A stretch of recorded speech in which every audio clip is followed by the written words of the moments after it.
Picture this. It's a quiet Tuesday evening in suburban Denver, Colorado. Sarah Mitchell, a 45-year-old single mother, is washing dishes in her modest kitchen while her 22-year-old son Jake entertains his military buddies in the living room. The sound of their laughter drifts through the house as they share war stories from their recent deployment in Afghanistan. Sarah smiles to herself, proud of the young man Jake has become since joining the Marines 3 years ago. But what none of these battle-hardened soldiers know is that the woman quietly cleaning up after their dinner has a secret that would leave them speechless. Before we jump back in, tell us where you're tuning in from, and if this story touches you, make sure you're subscribed, because tomorrow I've saved something extra special for you. Sarah Mitchell wasn't always a suburban mom working double shifts at the local hospital to make ends meet. 25 years ago, she was Lieutenant Sarah Phoenix Chen, one of only 12 female pilots selected for the elite Navy Fighter Weapons School, better known to the world as Top Gun. In 1998, she didn't just graduate from the program, she graduated first in her class, setting records that still stand today. She earned the call sign Phoenix, not just because she rose from the ashes of every challenge thrown her way, but because she had an uncanny ability to resurrect herself from seemingly impossible aerial situations that would have claimed lesser pilots. The Top Gun program of the late 1990s was a far cry from the Hollywood glamorization most people knew. It was 18 weeks of pure hell, designed to break even the most confident fighter pilots. The physical demands were crushing. Pilots regularly pulled 9 Gs, experiencing forces that made their bodies feel like they weighed over a ton. The mental pressure was even worse. Every decision had to be made in split seconds while traveling at speeds that could cover a football field in the blink of an eye. Failure didn't just mean a bad grade, it could mean death. Sarah had fought tooth and nail just to get selected for the program. In 1998, female combat pilots were still a rarity, and many in the Navy viewed them as experimental at best, dangerous distractions at worst. She had endured years of subtle and not so subtle discrimination, proving herself again and again in a world dominated by testosterone and tradition.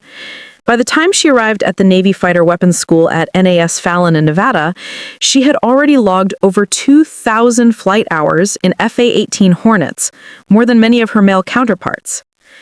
The instructors at Top Gun were legendary pilots themselves, men who had seen combat and lived to tell about it.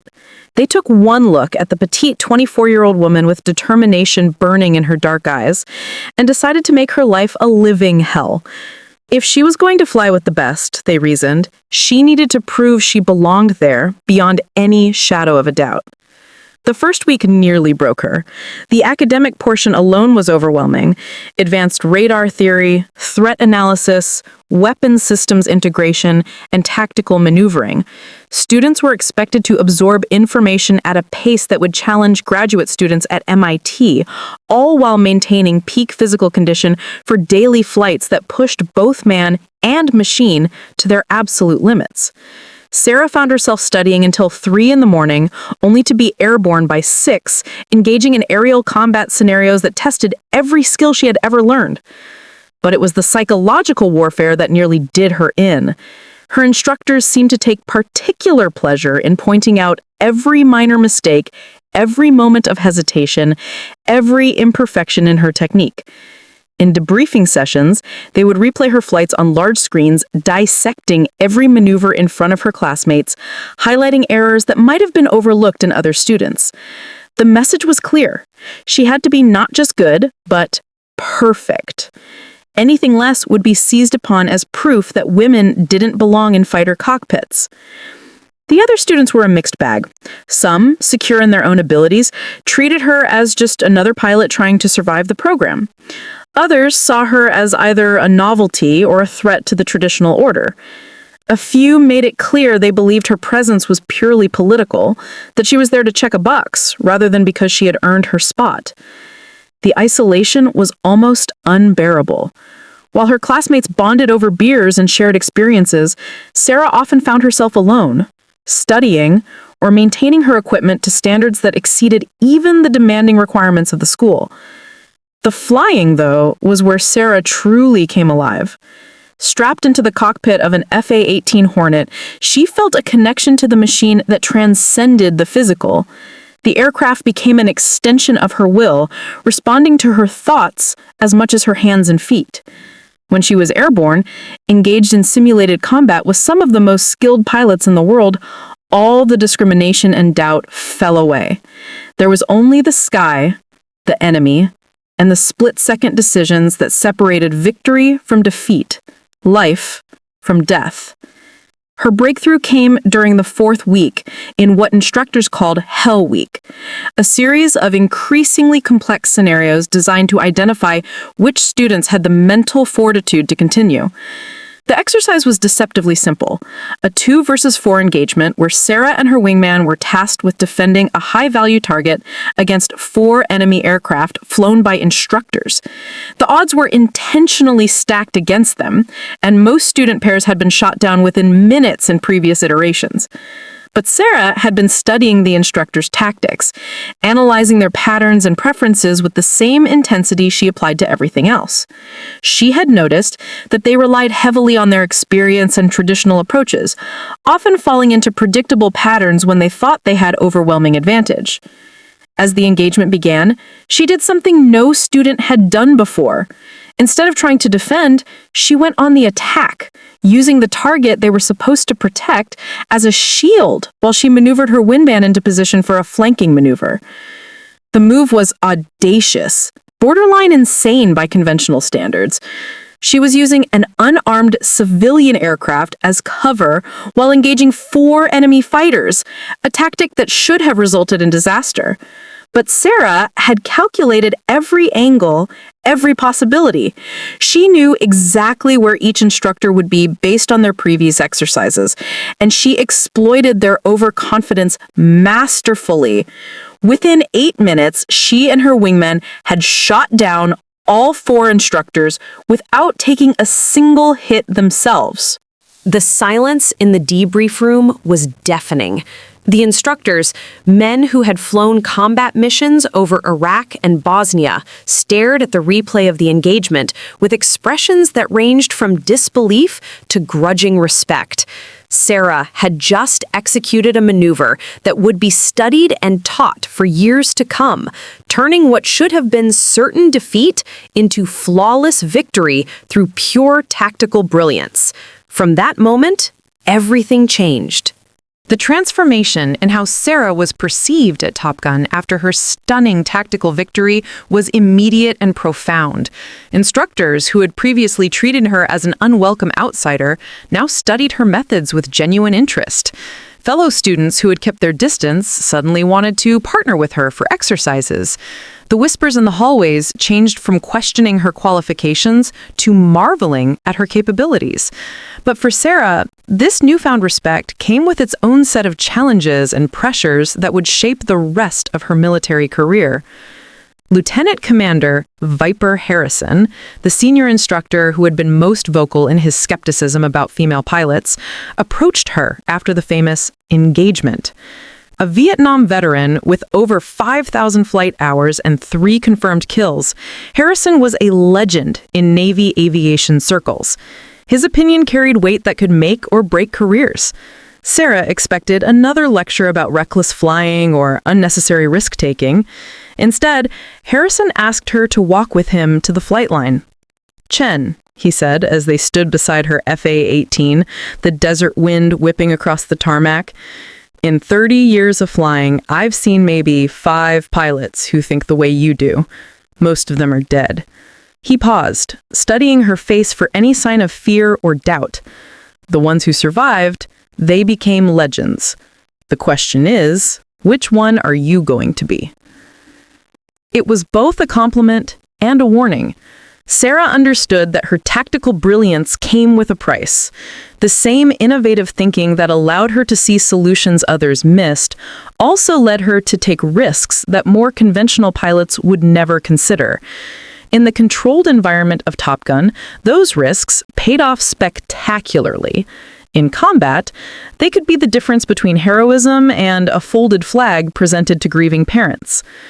The remaining 14 weeks of the program became a crucible that forged Sarah into something unprecedented in Navy aviation. Her instructors, now convinced of her exceptional abilities, began crafting scenarios specifically designed to challenge her unique tactical mind. They threw situations at her that had no textbook solutions, forcing her to innovate in real time while traveling at Mach 2. She developed new techniques for energy management, pioneered novel approaches to threat assessment, and created tactics that would eventually be incorporated into the official curriculum. Her academic performance was equally stellar. Sarah didn't just memorize the technical manuals, she understood the physics and engineering principles behind every system. She could diagnose mechanical problems that stumped veteran crew chiefs, suggest modifications that improved performance, and explain complex aerodynamic concepts to struggling classmates with a clarity that impressed even the most seasoned instructors. Her tactical papers became required reading. Her analysis of enemy capabilities influenced intelligence assessments across multiple commands. But it was her performance in the final exercise that cemented her place in Top Gun legend. The graduation exercise, known internally as Ragnarok, was a massive simulated air battle involving over 40 aircraft, multiple threats, changing objectives, and realistic combat conditions including electronic warfare and surface-to-air missiles. Students were divided into two teams, with instructors controlling additional enemy forces designed to create chaos and confusion. The exercise lasted 4 days and was intended to simulate the kind of extended combat operations pilots might face in a major conflict. Sarah was selected as flight leader for the Blue Team, a responsibility typically given to the most senior and experienced student. Her team included 11 other pilots, each exceptional in their own right, but none with her combination of tactical brilliance and innovative thinking. The Red Team was led by Lieutenant Commander Iceman Kazansky, a previous Top Gun graduate who had returned as an instructor and was widely considered one of the finest air-to-air combat pilots in the Navy. The first day of Ragnarok was a disaster for the Blue Team. Despite Sarah's careful planning and tactical briefings, they found themselves outmaneuvered and outgunned at every turn. Iceman's methodical approach and superior experience showed as he systematically dismantled Sarah's carefully crafted strategies. By evening, Blue Team had lost 8 of their 12 aircraft with little to show for it. Several of her teammates were clearly frustrated, and some began questioning her leadership openly. That night, Sarah didn't sleep. Instead, she spent hours analyzing every engagement, every decision, every tactical choice made by both teams. She studied radar tracks, reviewed communication transcripts, and built a complete picture of Iceman's operational methodology. What she discovered was both humbling and illuminating. Her opponent wasn't just more experienced. He was fighting a completely different kind of war. Sarah had been approaching Ragnarok like a series of individual engagements, each to be won through tactical brilliance and innovative maneuvering. Iceman, however, was fighting a campaign. Every decision he made was part of a larger strategic framework designed to wear down the opposition systematically while preserving his own forces. He wasn't trying to win individual battles, he was positioning himself to win the war. The revelation transformed Sarah's approach to the remaining 3 days. Instead of seeking decisive engagements, she began implementing a strategy of graduated pressure designed to force Iceman into making mistakes. She used her remaining 4 aircraft not as individual weapons, but as components of a larger machine designed to disrupt and confuse. She accepted losses when they served strategic purposes, avoided victories that would prove costly in the long run, and slowly but surely began turning the tide of the exercise. The change didn't go unnoticed. Instructors monitoring the exercise found themselves witnessing something unprecedented. A student who was learning and adapting not just within individual flights, but across multiple days of complex operations. Sarah was demonstrating the kind of strategic thinking typically associated with flag officers, not just junior aviators. She was thinking like a commander, not just a pilot. On the final day of Ragnarok, with both teams reduced to a handful of aircraft each, Sarah implemented what would later be called the Phoenix Gambit. She deliberately exposed her position to draw Iceman's remaining forces into what appeared to be a trap, then used their overconfidence against them in a complex, multi-phase engagement that resulted in the complete elimination of the Red Team forces while preserving 2 of her own aircraft. The debriefing lasted 6 hours, as instructors tried to understand exactly how Sarah had managed to snatch victory from what had seemed like certain defeat. Her tactical innovation had implications that extended far beyond the classroom, suggesting new approaches to air combat that could revolutionize Navy doctrine. Flag officers from the Pentagon attended special briefings on her techniques. Defense contractors requested copies of her tactical papers. Word of her accomplishments began spreading through the highest levels of military leadership. When graduation day arrived, Sarah stood at attention as her class was called forward to receive their certificates. The Top Gun trophy, awarded to the graduate with the highest overall score, had been a foregone conclusion for weeks. But as Admiral Richardson, the Chief of Naval Operations himself, placed the award in her hands, Sarah realized this moment represented more than personal achievement. "Lieutenant Chen," the Admiral said, his voice carrying across the assembled crowd of pilots, instructors, and distinguished guests, "your performance at this school has been nothing short of exceptional. You have not only proven that excellence knows no gender, but you have raised the bar for every pilot who will follow in your footsteps. The tactics you've developed here will save American lives. The example you have set will inspire a generation of aviators." As photographers captured the moment and her classmates applauded, Sarah felt the weight of history settling on her shoulders. She wasn't just graduating from Top Gun, she was opening doors for countless women who would follow. Her success would be scrutinized, analyzed, and used either to justify or oppose expanded opportunities for female combat pilots. Every mission she flew, every decision she made, would be viewed through the lens of gender politics rather than simple professional competence. Standing there in her dress whites, trophy in hand, Lieutenant Sarah Phoenix Chen had no idea that within 5 years, she would voluntarily walk away from the career she had fought so hard to build. She couldn't foresee the personal sacrifices that military excellence would demand, the impossible choices between duty and family that would ultimately force her to choose a different path. At that moment, she was just a young pilot who achieved something remarkable, ready to take on the world and prove that she belonged among the elite warriors who defended American interests.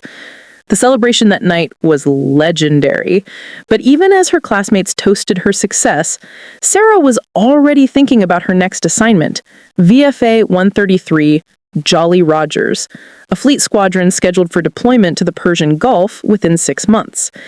Real combat missions awaited, along with the chance to prove that her Top Gun success wasn't just academic excellence, but preparation for the genuine article. She had no idea that her operational career would be cut short, not by enemy action or professional failure, but by a personal crisis that would force her to choose between the sky she loved and the family she was determined to protect. Fleet Squadron VFA 103, the Jolly Rogers, had a reputation that preceded it wherever Navy aviators gathered. Based at Naval Air Station Oceana in Virginia Beach, the squadron had been flying and fighting since 1952, accumulating a legacy of combat excellence that included operations over Korea, Vietnam, and the Persian Gulf. Their distinctive skull and crossbones insignia was recognized and respected throughout the naval aviation community. For a newly minted Top Gun graduate, assignment to the Jolly Rogers was both an honor and a test, an opportunity to prove that classroom excellence could translate to operational success. Sarah arrived at Oceana in early 1999, just as international tensions in the Middle East were escalating toward what would become sustained combat operations in Iraq and Afghanistan. The squadron was in the midst of intensive training for their upcoming deployment aboard the USS Theodore Roosevelt, scheduled to depart for a 6-month cruise in the Mediterranean and Persian Gulf. The operational tempo was punishing, with daily flights, constant briefings, and the ever-present awareness that their next deployment would likely involve real combat missions against real enemies who would shoot back.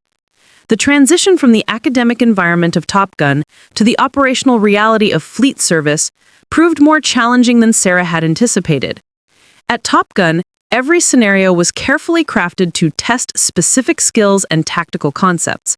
In the fleet, missions were driven by real-world intelligence, changing political situations, and the unpredictable nature of international relations. The aircraft were older, the maintenance more challenging, and the pressure of operational readiness constant and unforgiving. Squadron Commander Captain Marcus Hammer Thompson was a 22-year veteran who had flown combat missions over Bosnia and Iraq. His approach to leadership was straightforward. He expected excellence from his pilots and would accept nothing less. When he first met his new Top Gun graduate, his words were characteristically direct. "Chen, I don't care about your trophies or your test scores. In this squadron, you'll be judged by one thing only. Can you complete the mission when American lives depend on it? Everything else is just conversation." Sarah's introduction to operational flying was a series of fleet exercises designed to integrate new pilots into the squadron's tactical procedures. Unlike the individual excellence emphasized at Top Gun, fleet operations were all about teamwork, communication, and the ability to function as part of a larger combat system. Sarah discovered that many of the innovative tactics that had made her famous at Top Gun were inappropriate for operational use, too complex for real-world conditions, too dependent on ideal circumstances, too risky for missions where failure meant more than a bad grade. The learning curve was steep, but Sarah's natural abilities and intensive Top Gun training served her well. She quickly mastered the squadron's standard operating procedures, demonstrated proficiency in all required mission areas, and began building the trust of her fellow aviators.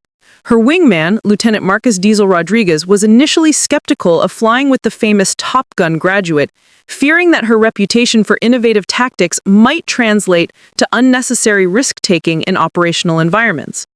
"I heard about that crazy maneuver you pulled at Top Gun," Rodriguez told her, after their first flight together, a routine training mission over the Chesapeake Bay.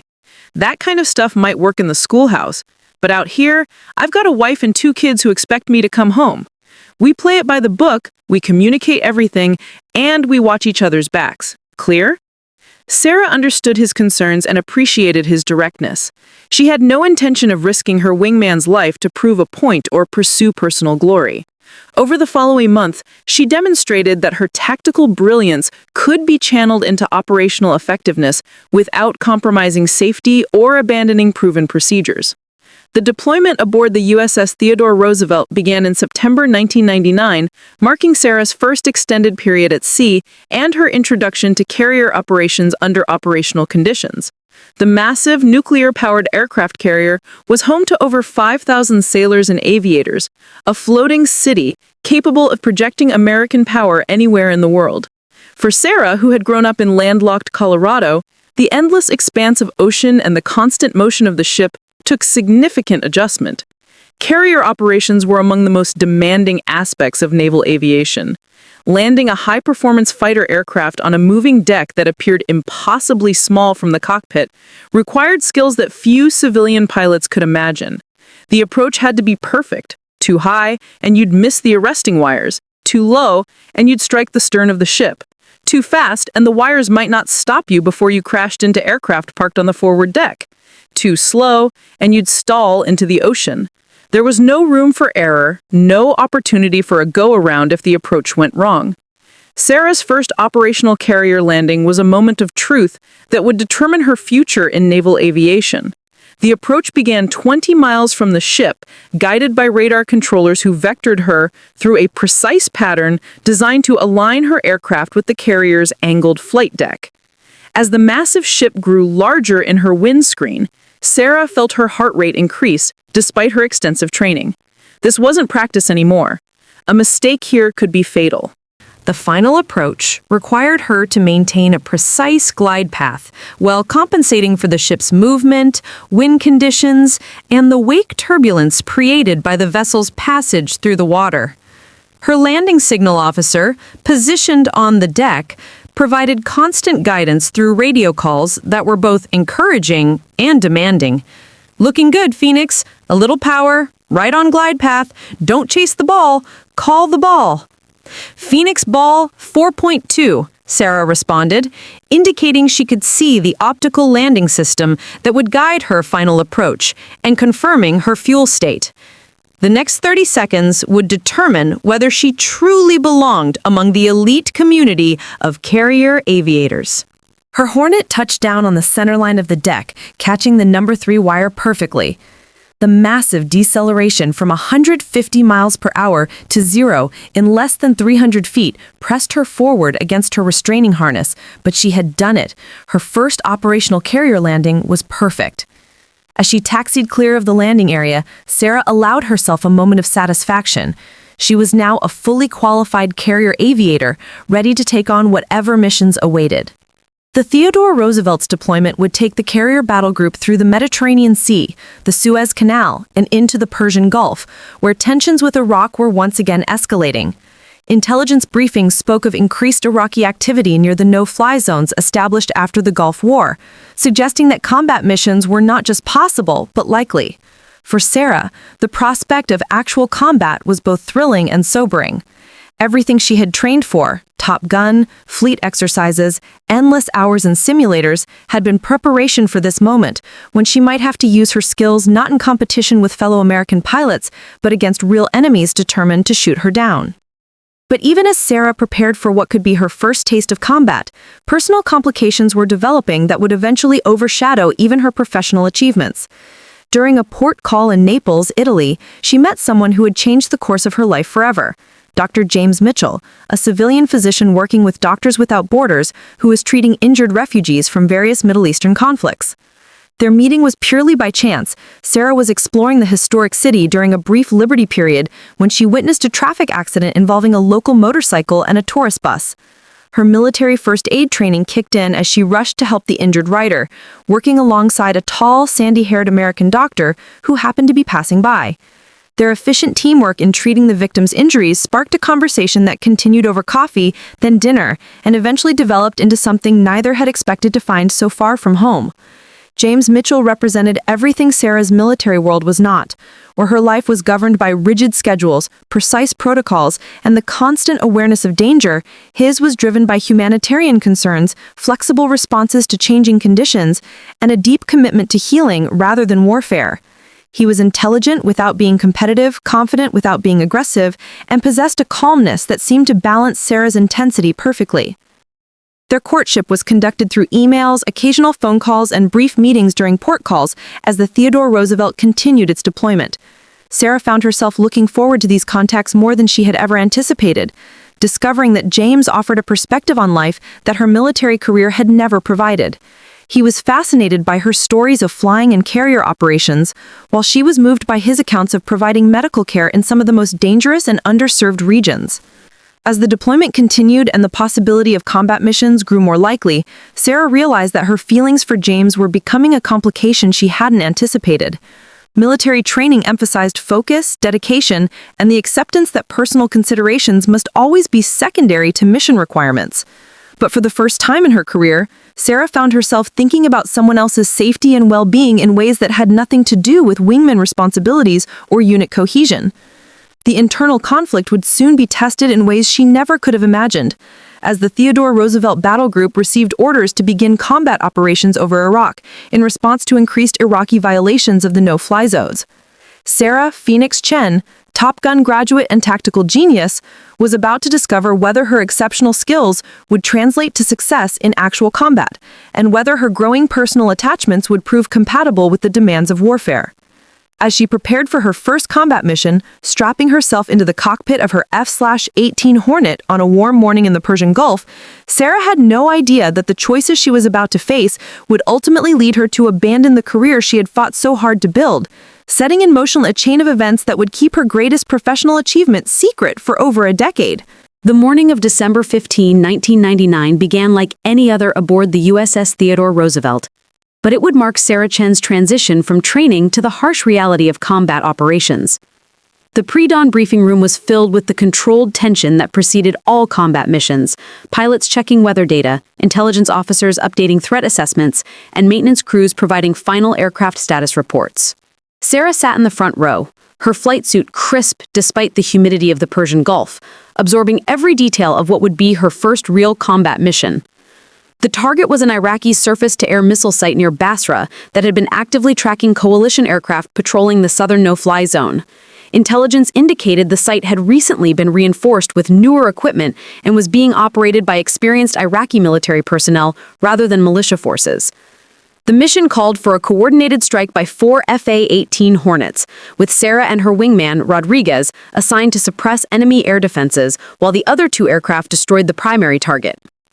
"Phoenix, this isn't a training exercise," Captain Thompson reminded her during the individual pilot briefing.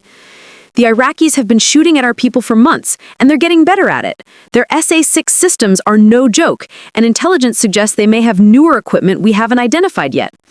Your job is to keep those SAMs off our strike aircraft. If they get a lock, if they fire, you take them out. No hesitation, no second guessing. Clear?" Sarah nodded, her mind already running through the tactical procedures she had drilled countless times in training. Suppression of enemy air defenses, SEAD, was one of the most dangerous missions in modern warfare. It required pilots to deliberately expose themselves to enemy fire in order to identify and destroy the very systems designed to shoot them down. Success demanded perfect timing, flawless execution, and the kind of split-second decision-making that separated elite pilots from the merely competent.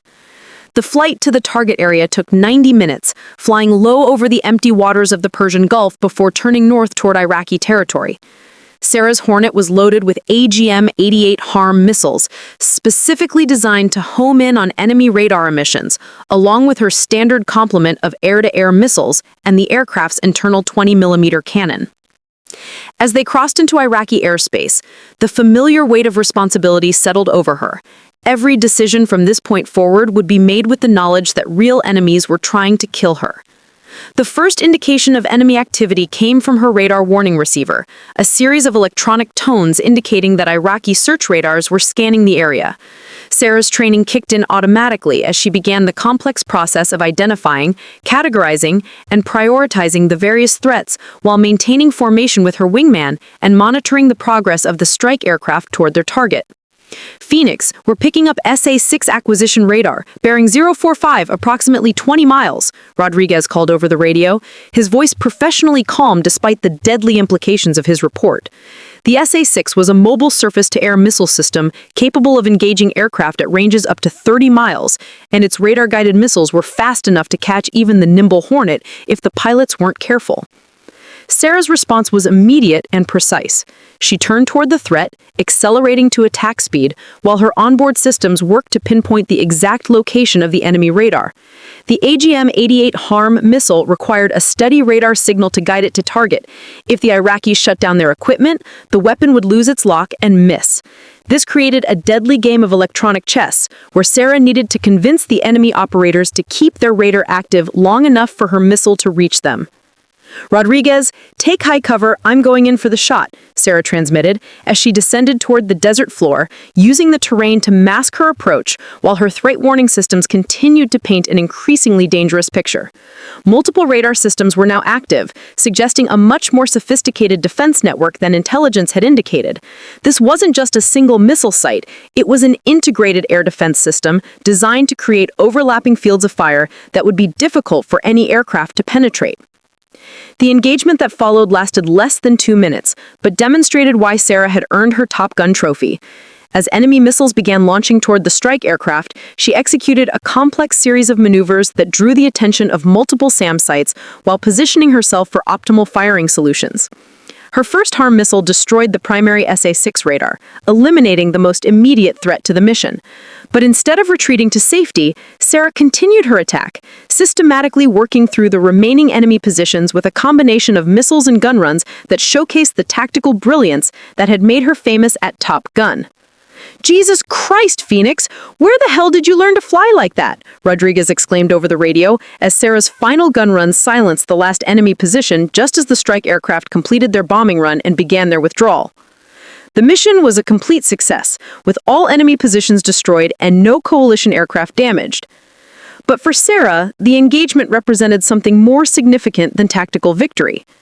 She had proven to herself that her Top Gun training translated perfectly to combat operations, that her unique approach to air warfare was not just academic theory, but practical capability that could save lives and accomplish missions under the most demanding conditions. The debrief that followed her first combat mission was unlike anything Sarah had experienced during training. Intelligence officers wanted detailed descriptions of enemy tactics and capabilities. Flight surgeons monitored her stress levels and psychological responses. Fellow pilots sought to understand the techniques she had used to neutralize such a complex defense network. Most importantly, senior officers began to recognize that they had something special in the young Top Gun graduate, a tactical genius whose combat effectiveness exceeded even her impressive training record. Over the following months, as the Theodore Roosevelt continued its deployment and combat operations intensified, Sarah established herself as one of the most effective combat pilots in the carrier air wing. She flew 47 combat missions, destroyed 12 enemy positions, and saved countless American lives through her innovative suppression tactics. Her techniques were studied and adopted throughout the fleet, and her name began appearing in classified after-action reports that were read by flag officers and Pentagon planners.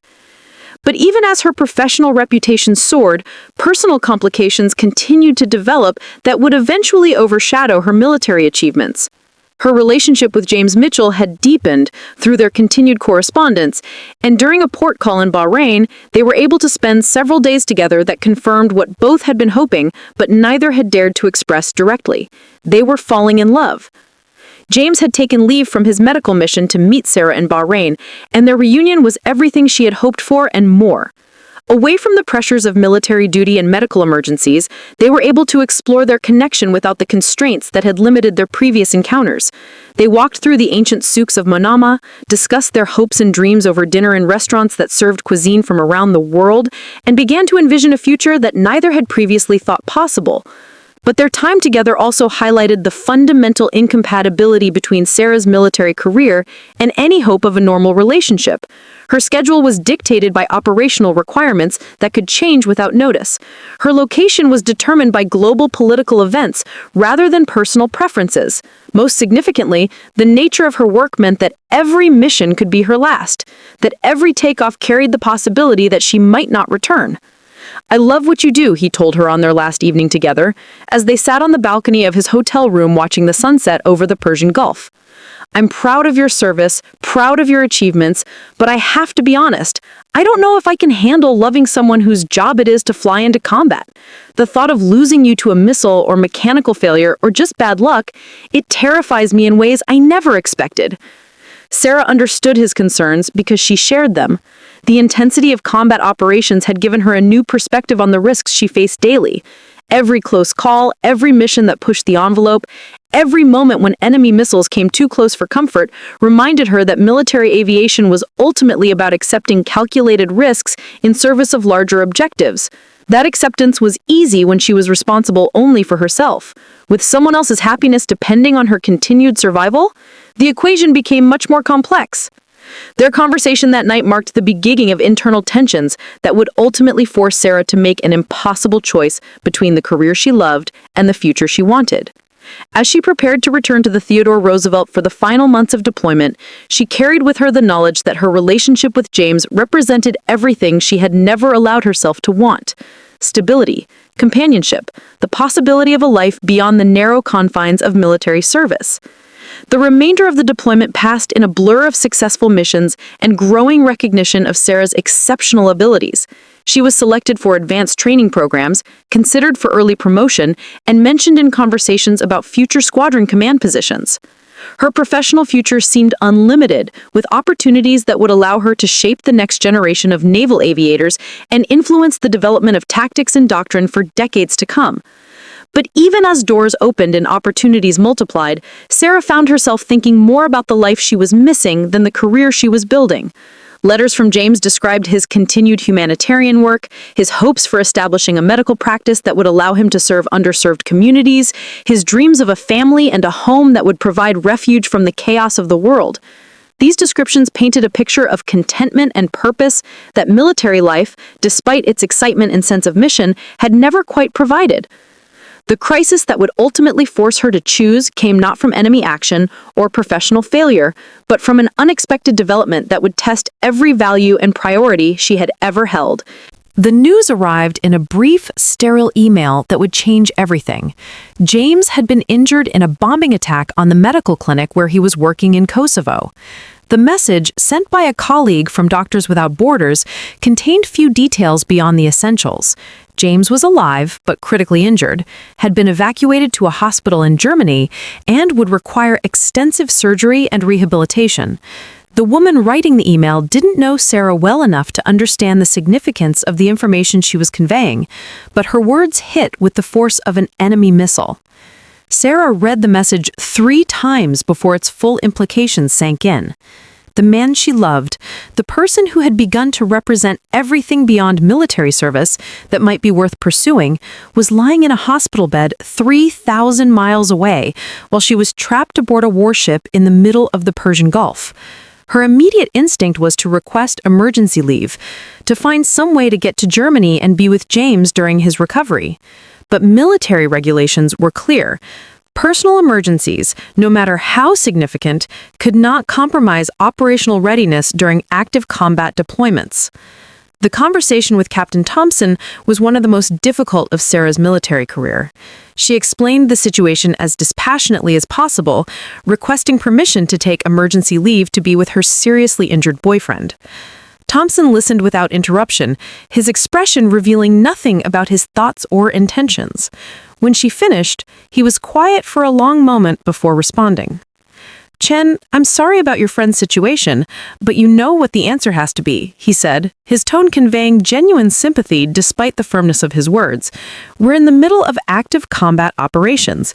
You're one of my most effective pilots, and I can't spare you for personal reasons, no matter how compelling. The Navy doesn't recognize boyfriends as family members eligible for emergency leave. Unless you're married to this guy, regulations don't allow for the kind of leave you're requesting." The irony wasn't lost on Sarah. She had delayed serious relationships throughout her career precisely because she understood the demands military service would place on any partner. Now, when she had finally found someone worth considering a future with, those same demands were preventing her from being there when he needed her most. The military's emphasis on duty over personal considerations had never felt more personally constraining. Over the following weeks, Sarah maintained her professional obligations while dealing with the emotional strain of James's slow recovery. Updates came sporadically through email and occasional brief phone calls when communication systems allowed. The injuries were more serious than initially reported: multiple fractures, internal bleeding, and a traumatic brain injury that would require months of rehabilitation. Worse, the psychological trauma of the attack had left James questioning his commitment to humanitarian work, uncertain about his ability to return to the dangerous environments where medical assistance was most needed. The weight of being unable to support the person she cared about most during his greatest crisis began affecting Sarah's performance in ways that concerned her squadron mates and superiors. Her legendary focus during mission planning became obsessive attention to minor details. Her calm professionalism in the cockpit was replaced by aggressive tactics that accomplished objectives but took unnecessary risks. Most concerningly, her post-mission behavior changed from collaborative debriefing to isolated brooding that suggested she was internalizing stress in unhealthy ways. "Phoenix, you need to talk to someone," Rodriguez told her after a particularly reckless mission where Sarah had engaged enemy positions that other pilots would have avoided. "I don't know what's eating at you, but whatever it is, it's affecting your judgment. That last engagement? 6 months ago, you would have found a smarter way to accomplish the same objective without exposing us to that level of risk." Rodriguez was right, and Sarah knew it. The discipline and tactical thinking that had made her a Top Gun legend were being compromised by emotional stress she had never learned to manage. Military training had prepared her for physical danger, technical challenges, and professional pressures, but not for the psychological impact of being forced to choose between duty and personal loyalty. The realization that her emotional state was affecting her ability to keep her wingman safe was a wake-up call that forced her to confront the fundamental incompatibility between her military career and her personal desires. The Theodore Roosevelt's deployment finally ended in April 2000, and Sarah used her first leave period to fly to Germany, where James was completing his rehabilitation at a military hospital near Frankfurt. Their reunion was bittersweet. He had recovered physically from his injuries, but the psychological scars were evident in ways that changed their dynamic completely. The confident, idealistic doctor she had fallen in love with had been replaced by someone more cautious, more aware of his own mortality, and less certain about his ability to continue the humanitarian work that had defined his identity. I keep thinking about what would have happened if I had died in that bombing, James told her as they walked through the hospital gardens during one of his therapy sessions. Not just to me, but to you. You would have gotten a phone call or an email telling you that someone you cared about was gone, and there would have been nothing you could do about it. No chance to say goodbye, no opportunity to be there when it mattered most. Is that really the kind of relationship either of us wants? His question forced Sarah to confront the same concerns that had been troubling her throughout the deployment. Military life, with its demands for global mobility, constant readiness, and acceptance of life-threatening risk, was fundamentally incompatible with the kind of intimate, supportive partnership she wanted with James. She could excel as a military pilot, or she could build a meaningful relationship with the man she loved. But attempting both would compromise her effectiveness in ways that could endanger lives and undermine mission success. The decision crystallized during a conversation with James' primary physician, Dr. Elizabeth Morrison, who had been treating combat veterans for over a decade. Dr. Morrison had seen hundreds of military families struggle with the competing demands of service and personal relationships, and her perspective was both professional and deeply personal. Lieutenant Chen, I've watched military couples try to make relationships work under these kinds of pressures for many years, Dr. Morrison said during a consultation about James's continued recovery. Some manage it, but usually only with significant compromises on both sides. The question you and James need to answer is whether you're both willing to make those compromises, and whether the relationship you build will be worth the sacrifices it requires. Sarah's answer came not through rational analysis, but through a moment of absolute clarity during her last flight before departing Germany. James had asked to see her in action, to understand the world that had kept her from his side during his greatest crisis. She arranged for him to observe flight operations at the nearby airbase, giving him a first-hand look at the intensity, precision, and dedication required for military aviation. As her F/18 touched down after a routine training flight, Sarah realized that James's expression revealed not admiration or pride, but a deep sadness that spoke to the fundamental disconnect between their worlds. "I understand now why you do what you do," James told her that evening over dinner. "You're not just good at flying, it's who you are. The precision, the dedication, the willingness to risk everything for mission success. Those aren't just professional requirements for you, they're core parts of your identity. But watching you today also made me realize that I'll never be able to compete with that kind of calling for your attention and commitment." His observation was accurate and devastating in the implications it had. Sarah had built her identity around excellence in military aviation, and that identity demanded total commitment in ways that left little room for competing loyalties. The realization forced her to confront a choice she had been avoiding. She could continue pursuing the military career that defined her, or she could choose the personal relationship that might provide happiness she had never allowed herself to pursue. Attempting both would compromise her effectiveness in ways that could prove fatal to herself and others. The conversation that changed everything took place on James's last night in the hospital before his medical discharge. They had spent the day discussing practical matters, his plans for recovery, her upcoming reassignment to a new squadron, and the logistics of maintaining their relationship across continents and time zones. But that evening, as they sat in the hospital cafeteria, sharing what they both knew might be their last meal together for months, James asked the question that would force Sarah to choose between two different visions of her future. "Sarah, I need to know something, and I need you to be completely honest with me. If we stay together, if we try to build something real between us, are you going to be able to prioritize us when it matters?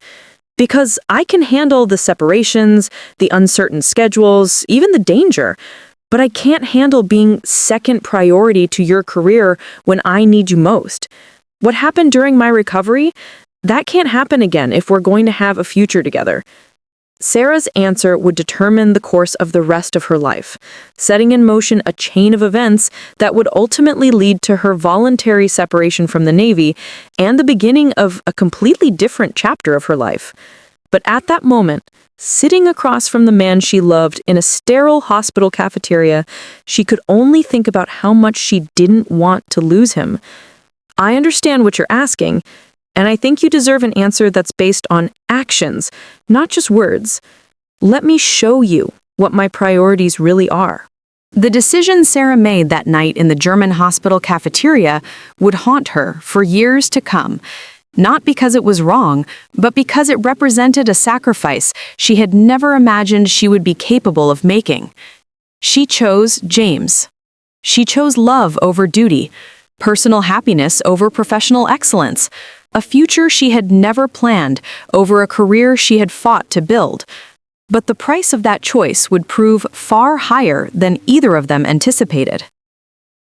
Within 6 weeks of returning to the United States, Sarah had submitted her resignation from the Navy, requesting separation from active duty at the earliest possible date. The process was complicated by her exceptional record and the military's investment in her training. Top Gun graduates were not easily replaced, and her combat performance had marked her as a rising star worthy of significant future responsibility. Her commanding officers attempted to dissuade her, offering early promotion, choice assignments, and the kind of career opportunities that most naval aviators could only dream about. "Chen, you're making a mistake that you'll regret for the rest of your life," Captain Thompson told her during their final conversation. "I've seen a lot of talented pilots come and go, but you're something special. You have the potential to make flag rank, to shape the future of naval aviation for decades.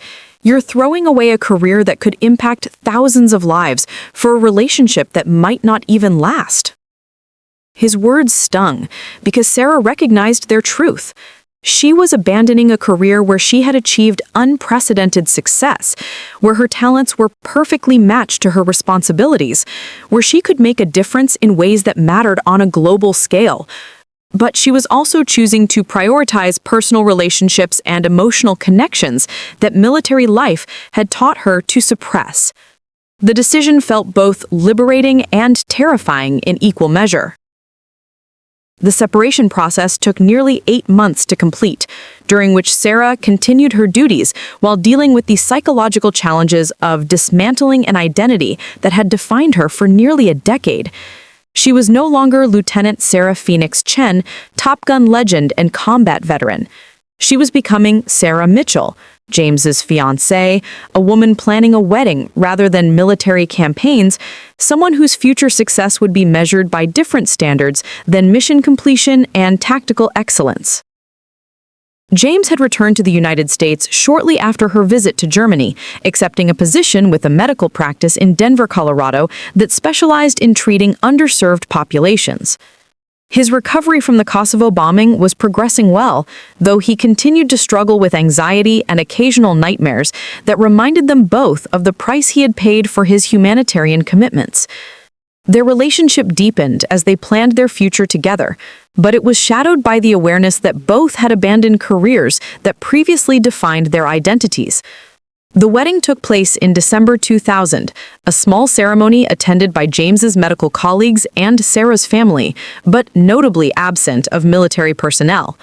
Sarah had made the conscious decision to keep her two worlds separate, telling James's friends and her new civilian acquaintances only that she had been a Navy pilot, without elaborating on her achievements or the significance of her Top Gun record.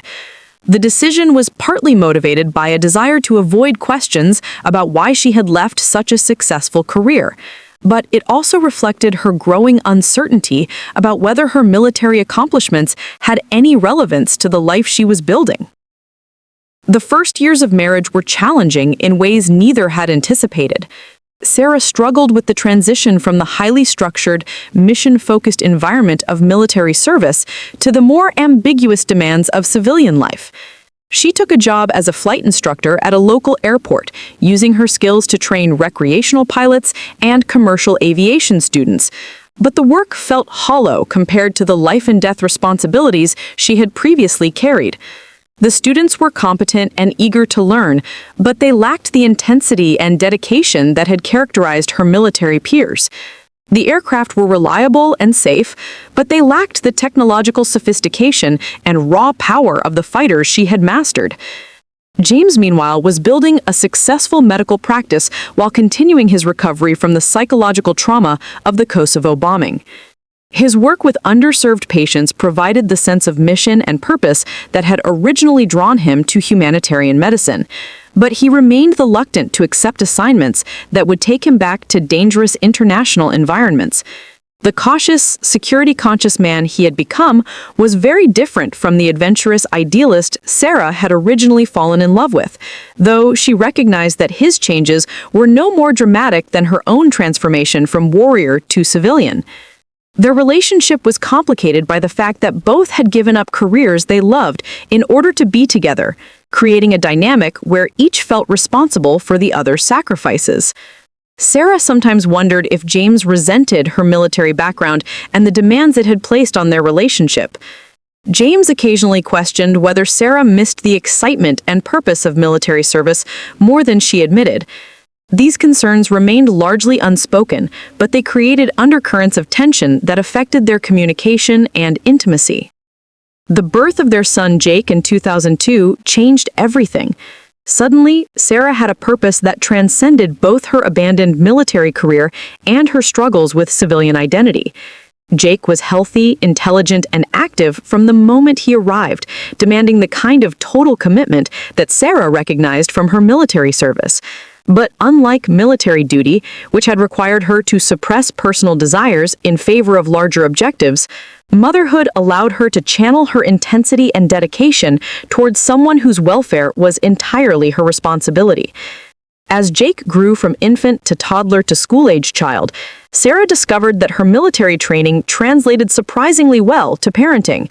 The attention to detail, the ability to remain calm under pressure, the skill at planning and executing complex operations, all of these capabilities proved valuable when applied to the challenges of raising a strong-willed, intelligent child. She approached parenting with the same systematic thoroughness she had once applied to mission planning, researching child development, nutrition, educational theory, and recreational opportunities with an intensity that sometimes amused James. But even as Sarah found fulfillment in family life, she began to feel the pull of something beyond domestic responsibilities. Jake's natural athleticism and competitive instincts reminded her of her own younger self, and she found herself encouraging his participation in sports and activities that would teach him discipline, teamwork, and the satisfaction of excellence achieved through dedication. As he grew older and began asking questions about her background, Sarah found herself carefully editing her responses to avoid revealing the extent of her military achievements. The decision to keep her talk-gun record secret wasn't conscious or deliberate. It evolved gradually as Sarah realized that explaining her background would require conversations about military service, combat missions, and career sacrifices that seemed increasingly irrelevant to her current life. It was easier to say she had been a Navy pilot than to explain that she had been one of the most accomplished fighter pilots of her generation. Simpler to focus on the present and future than to dwell on achievements that belonged to a different person in what felt like a different lifetime.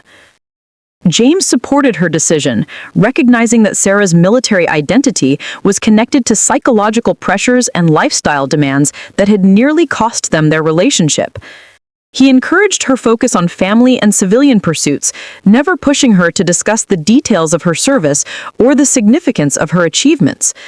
Their marriage had been built on the foundation of choosing personal relationships over professional obligations, and revisiting her military career seemed to threaten the balance they had worked so hard to establish.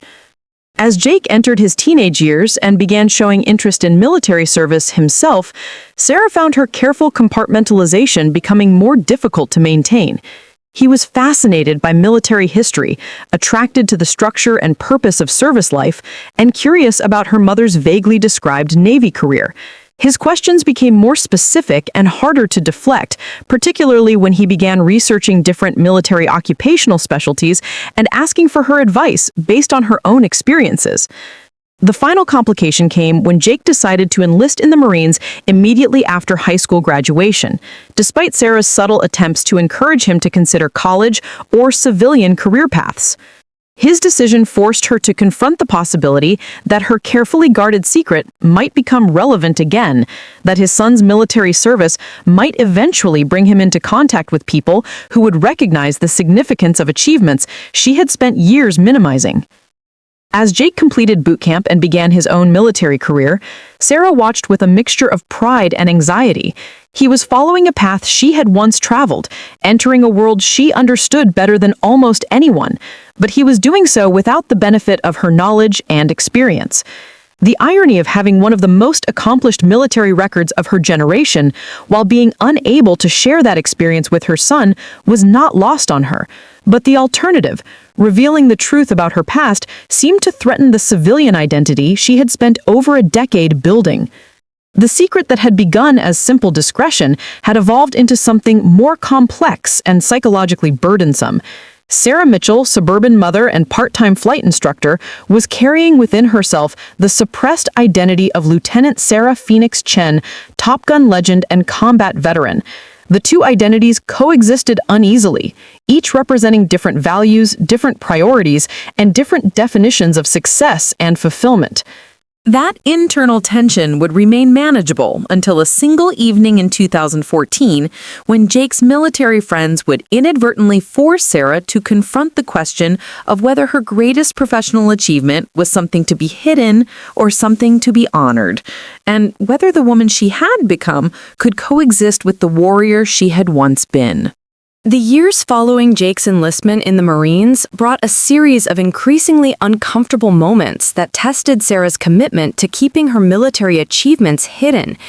As Jake progressed through his training and early assignments, he would come home on leave with stories, questions, and observations that struck uncomfortably close to Sarah's own experiences. His enthusiasm for military aviation, his natural grasp of tactical concepts, and his obvious pride in Marine Corps traditions reminded Sarah daily of the warrior identity she had abandoned. Jake's first deployment to Afghanistan in 2010 was particularly challenging for Sarah. Unlike her own parents, who had supported her military career from a distance without truly understanding its demands and dangers, Sarah knew exactly what her son was facing. Every news report about Taliban activity, every mention of improvised explosive devices, every casualty report from his area of operations carried personal significance that she couldn't share with James or anyone else. Her intimate knowledge of military operations, gained through years of combat experience, made her son's deployment far more stressful than it would have been for a typical military parent. The irony of the situation wasn't lost on her. Jake would call home from FOB, Forward Operating Base, locations that Sarah recognized from her own operational briefings years earlier, describing tactical challenges and enemy capabilities that she understood better than most flag officers, but she was forced to respond with the generic concern and pride of a civilian mother rather than the informed analysis of a veteran combat pilot. When Jake mentioned close air support missions or described the capabilities of Marine Corps Harrier jump jets, Sarah had to bite her tongue to avoid revealing knowledge that would be impossible for a civilian flight instructor to possess. The close calls became more frequent as Jake's military career progressed. During one leave period in 2012, he brought home a fellow Marine who was also a pilot, and their conversation over dinner nearly exposed Sarah's carefully maintained secret. The young aviator, a Harrier pilot named Captain Lisa Torres, was discussing the challenges of carrier operations when she mentioned that the Navy's Top Gun school had begun accepting Marine pilots for the advanced training program. "The Navy guys still think they're better than everyone else," Torres said with a grin, "but some of us Marines have been proving them wrong." There was this one pilot back in the late 90s, a woman, who apparently set records that still haven't been broken. Nobody seems to know what happened to her after she graduated. Probably went on to command a squadron or something. Sarah managed to maintain her composure, redirecting the conversation toward Jake's upcoming assignment, but the incident left her shaken. The realization that her achievements were still being discussed, still serving as inspiration and motivation for current pilots, forced her to confront the possibility that her secret might not remain hidden indefinitely. More troubling was the recognition that her accomplishments might have ongoing value that extended beyond personal pride or historical interest. The psychological burden of maintaining two separate identities began taking a more noticeable toll on Sarah's daily life. She found herself avoiding social situations where military topics might arise, declining invitations to events where she might encounter other veterans, and carefully steering conversations away from anything related to her past service. The hypervigilance required to maintain her cover story was exhausting, and James began noticing changes in her behavior that concerned him. "Sarah, you've been different since Jake deployed," James observed during one of their increasingly rare intimate conversations. "More distant, more guarded. I know you're worried about him, but this seems like something more than normal parental concern. Are you sure there isn't something else going on?" His question forced Sarah to confront the growing disconnect between her public identity and her private thoughts. The woman James had married was supposed to be someone who had left military service behind, someone whose primary concerns were family welfare and civilian pursuits. But the mother, watching her son face the same dangers she had once confronted, was struggling with memories, insights, and instincts that belonged to her suppressed warrior identity. The internal conflict was becoming harder to manage, and she wasn't sure how much longer she could maintain the careful compartmentalization that her marriage required. Jake's return from Afghanistan in 2013 marked another turning point in Sarah's struggle with her hidden identity. He came back changed by his experiences, more mature, more serious, but also more confident in his military identity and more committed to a career in Marine Corps aviation. His stories of close air support missions, his descriptions of the tactical challenges faced by ground forces, and his obvious pride in his unit's accomplishments reminded Sarah of her own transformation following combat deployment years earlier. More significantly, Jake began expressing interest in applying for advanced training programs that would enhance his career prospects and technical capabilities. When he mentioned the possibility of attending the Navy's test pilot school or even competing for selection to the Top Gun program, Sarah felt the walls she had built around her secret beginning to crumble. The prospect of her son following literally in her footsteps, perhaps even breaking the records she had set, created an emotional complexity she was unprepared to handle. "Mom, you flew Navy fighters, right? Do you think I'd have what it takes for something like Top Gun? I know it's incredibly competitive, but my squadron commander thinks I have the skills and temperament for advanced fighter training." The question hit Sarah like a physical blow. Her son was asking for guidance about pursuing the same path that had defined her own greatest professional achievement, and she was forced to respond based on her cover story rather than her actual experience. Everything she knew about Top Gun selection, about the program's demands and challenges, about the qualities that separated successful candidates from those who washed out, all of that knowledge had to remain hidden while she offered generic encouragement based on her supposed limited experience as a fleet pilot. Jake "Any advanced training program is going to be challenging," she replied, choosing her words carefully. "But if your commanders think you have the potential, then you should definitely pursue it. Just remember that success in programs like that requires more than just flying skills. You need the mental toughness to handle pressure and the ability to learn from failure." Her response was technically accurate, but emotionally hollow. She wanted to tell him about the specific challenges he would face, about the tactical concepts he should master, about the psychological pressures that had broken stronger pilots than him. Most of all, she wanted to share the pride she felt in his achievements and ambitions, to let him know that her mother had not only survived the program he was considering, but had excelled beyond anyone's expectations. Instead, she was forced to offer the kind of generic support any parent might provide. The conversation left Sarah more conflicted than ever about her decision to hide her military achievements. She had originally justified the secrecy as necessary to protect her marriage and civilian identity, but now it was preventing her from providing the kind of guidance and support her son needed as he considered following her path. The choice between personal privacy and parental responsibility was becoming increasingly difficult to rationalize.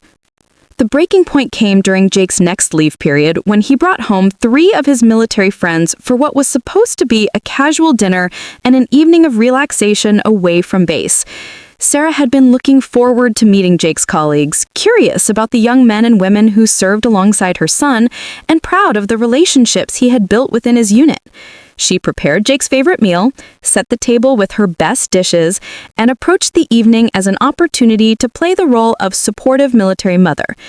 But as the evening progressed and the conversation turned to military aviation, tactical challenges, and the legendary pilots who had shaped Marine and Navy aviation doctrine, Sarah realized that her carefully constructed civilian identity was about to face its greatest test.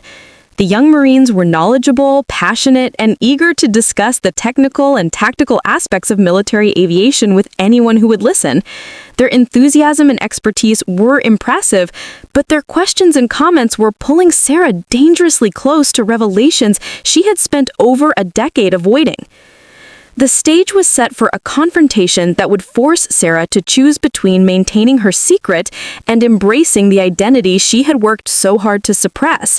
As Jake's friends settled in for what promised to be a long evening of military shop talk, Sarah found herself wondering if the time had finally come to reveal the truth about Lieutenant Sarah Phoenix Chen and the achievements that had defined her life before she became Jake's mother. The decision she would make that evening would determine not only how her son and his friends viewed her, but how she viewed herself, and whether the warrior she had once been could coexist with the woman she had become. The 3 Marines who accompanied Jake home for dinner that Tuesday evening in September 2014 represented the new generation of military aviators, confident, technically proficient, and hungry for knowledge about the traditions and legends that had shaped their profession. Staff Sergeant Mike Hawkeye Rodriguez was a crew chief who had worked on everything from helicopters to Harriers, with an encyclopedic knowledge of aircraft systems and maintenance procedures. Corporal Jennifer Sprite Washington was an air traffic controller whose sharp mind and quick reflexes had guided countless pilots through challenging approaches and emergency landings. Captain David Thunder Chen, no relation despite the shared surname, was a Harrier pilot who had completed 2 combat deployments and was considered one of the rising stars in Marine Corps aviation. Sarah greeted each of Jake's friends warmly, playing the role of gracious hostess, while carefully measuring her words and responses. The irony of hosting young aviators who were living the life she had once known was not lost on her, but she was determined to maintain the careful boundaries that had protected her secret for over a decade. As they settled around the dinner table, sharing stories and catching up on Jake's latest training exercises, Sarah allowed herself to relax slightly, thinking the evening would pass without incident. The conversation began innocuously enough, with Jake's friends asking polite questions about her work as a flight instructor and expressing interest in her aircraft maintenance business. Sarah had built a successful civilian aviation company over the years, providing services to private aircraft owners and small charter operations. The work allowed her to remain connected to aviation without the military pressures that had complicated her life, and she had become genuinely proud of what she had built from nothing. But as dinner progressed and the Marines became more comfortable, their conversation naturally shifted toward military aviation topics that tested Sarah's ability to remain diplomatically neutral. They discussed recent technological advances in fighter aircraft, debated the relative merits of different tactical approaches, and shared stories about legendary pilots who had influenced their own career development. Sarah found herself torn between genuine interest in their perspectives and the need to avoid revealing knowledge that would be impossible for a civilian flight instructor to have. The first warning sign came when Captain Chen began discussing his experiences with close air support missions in Afghanistan, describing tactical challenges that Sarah recognized from her own combat operations in Iraq.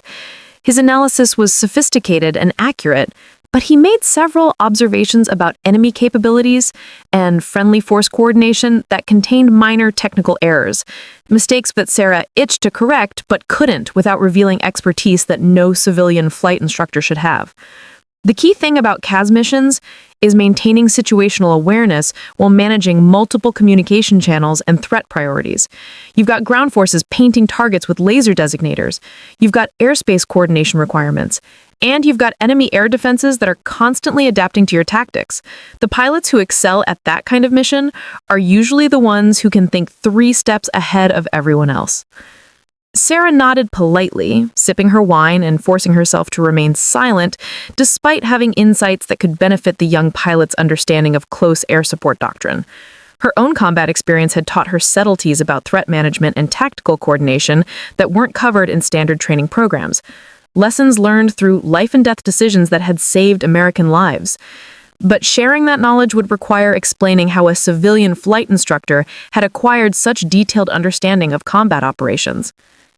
The conversation took a more dangerous turn when Staff Sergeant Rodriguez began discussing aircraft maintenance challenges and the legendary pilots who had pushed their machines to the absolute limits of performance. His knowledge was impressive, covering everything from engine management techniques to the aerodynamic principles that governed high-performance maneuvering. But when he mentioned Top Gun and the innovations and tactics that had emerged from the program over the years, Sarah felt her carefully maintained composure beginning to crack. The Top Gun program has produced some incredible pilots over the years, Rodriguez said, his enthusiasm evident as he warmed to his favorite subject. But the one everyone still talks about is this female Navy pilot from the late 1990s who apparently rewrote the book on defensive counter-air operations. Nobody knows what happened to her. Some say she went to test pilot school, others think she might have transferred to the intelligence community, but her techniques are still being taught and her records have never been broken. Sarah's heart began racing as she recognized the description of her own achievements, but she managed to keep her expression neutral as she asked, "What kind of records are you talking about?" "Everything," Rodriguez replied, his eyes lighting up with the passion of a true aviation enthusiast. Fastest completion time for the program, highest scores on both written and practical examinations, most innovative technical solutions during the final exercise. But the thing that really set her apart was her ability to see solutions that nobody else could imagine. She would analyze complex tactical problems and develop approaches that seemed impossible until she proved they worked. Corporal Washington, who had been listening quietly, added her own perspective. I heard she was also incredible at threat assessment and electronic warfare. During one exercise, she supposedly identified and neutralized a simulated enemy defense network that had been specifically designed to be unsolvable. The instructors had to rewrite their training scenarios because she found weaknesses in their systems that they didn't know existed. Sarah fought to maintain her composure as the young Marines discussed achievements that represented the proudest moments of her professional life. Hearing her tactical innovations described with such admiration and respect was both gratifying and emotionally overwhelming. These young aviators were carrying forward traditions and techniques she had developed, proving that her contributions to military aviation had outlasted her own service. But she was forced to experience their praise as an outsider, unable to acknowledge her role in creating the legacy they honored. Jake, who had been listening to his friend's discussion with obvious interest, turned to his mother with a question that made Sarah's blood run cold. "Mom, you were a Navy pilot during that time period, weren't you? Did you ever meet this legendary Top Gun graduate they're talking about?" The question hung in the air like an unexploded bomb, creating a moment of perfect silence as everyone at the table waited for Sarah's response. She could feel the weight of their attention, the expectation that she would share some insight or connection that would add to their understanding of the legend they were discussing. The temptation to reveal the truth was almost overwhelming. To tell them that the pilot they were praising with such enthusiasm was sitting right across from them. That the achievements they found so inspiring belonged to Jake's mother. Instead, Sarah took a measured sip of her wine and replied, "The Navy aviation community was pretty small in those days, but I never had the opportunity to meet the pilot you're describing. I was just a fleet aviator. Nothing as exciting as Top Gun." Her response was technically truthful while being completely misleading, a careful construction designed to deflect attention without outright lying. But the words felt like betrayal as soon as she spoke them, a denial of achievements that had cost her years of struggle, sacrifice, and dedication. She was disowning the most significant accomplishments of her professional life in order to maintain a civilian identity that increasingly felt like a prison. Captain Chen, however, wasn't ready to let the subject drop. His pilot's instincts had detected something in Sarah's response that didn't quite ring true, and his natural curiosity compelled him to probe deeper. "Mrs. Mitchell, Jake mentioned that you flew FA-18 Hornets.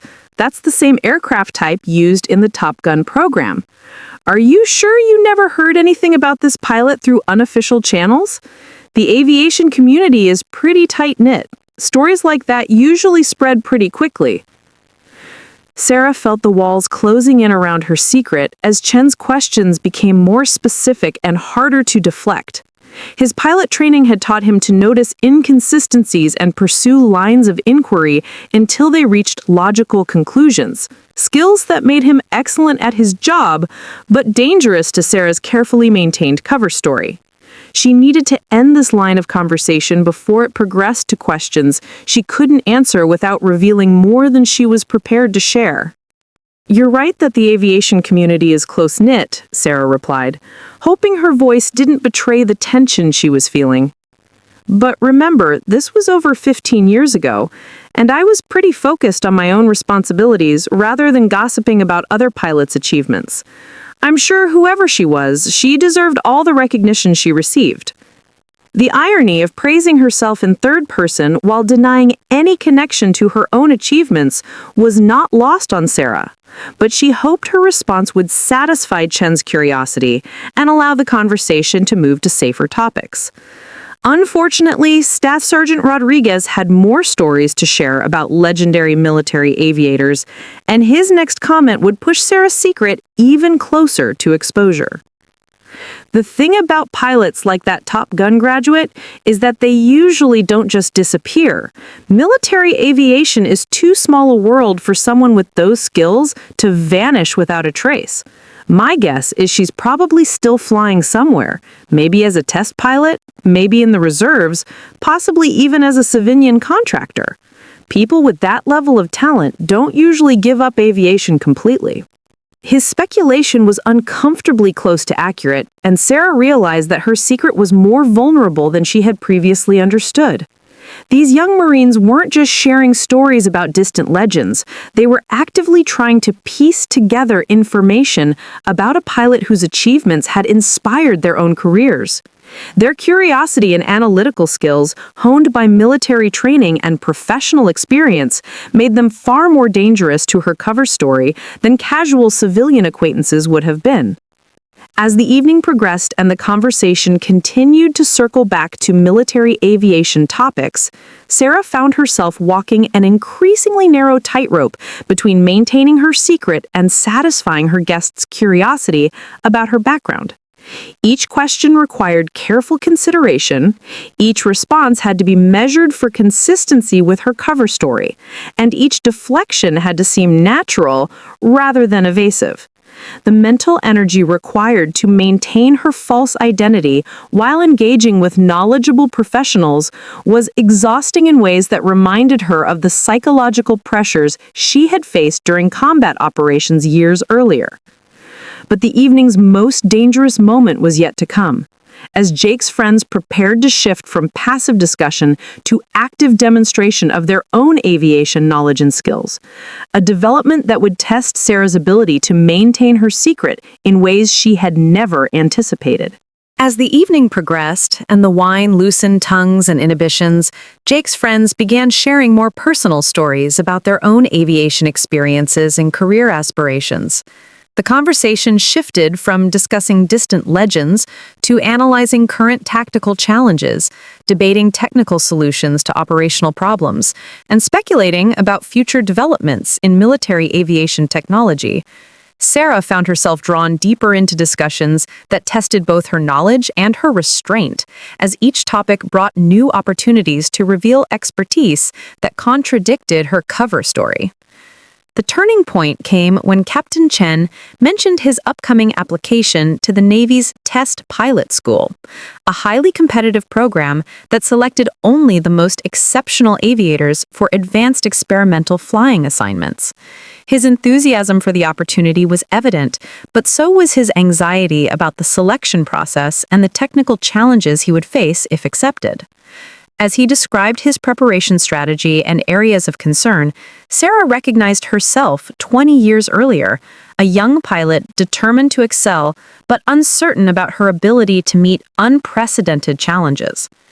The math requirements alone are intimidating, Chen was saying, his confidence momentarily replaced by doubt. Advanced calculus, differential equations, engineering analysis that goes way beyond anything we learned in flight school, and that's before you even get to the flight test techniques and experimental procedures. Sometimes I wonder if I'm crazy for even applying. Sarah's motherly instincts kicked in as she watched the young pilot struggle with self-doubt that was entirely unnecessary, given his obvious capabilities.